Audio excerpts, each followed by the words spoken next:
This is our final project for our microcontroller applications course. The idea is to have a soil moisture sensor hooked up to an MSP430 so that the plant can be automatically watered once it dips below a certain threshold.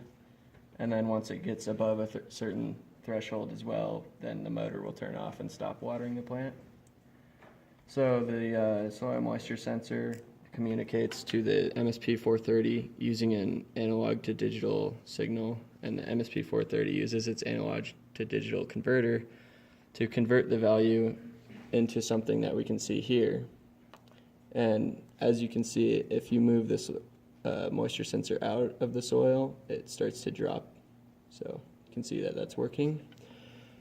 And then the MSP430 is also hooked up to a motor controller, and it communicates with it using a PWM signal to give the pump a 50% duty cycle when it's turned on.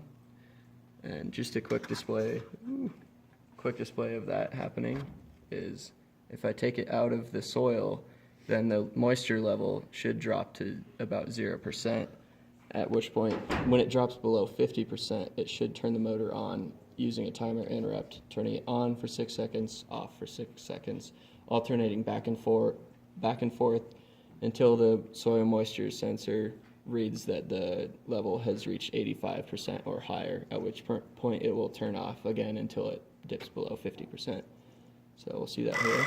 It turns on,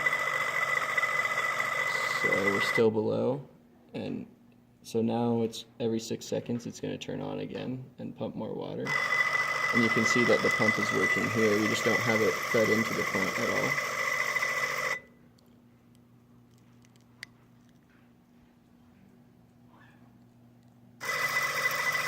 Alright, so you can see that that's working. And then once the sensor reaches 85% again, which it's not going to because it's just sitting in the soil, so I'm going to move it over to this cup of water, at which point instantly it reaches 100% saturation and the pump turns off because it's above 85. So now if it dips below 50 again, the pump turns on again. It goes above, it turns off again. So yeah, that's our project.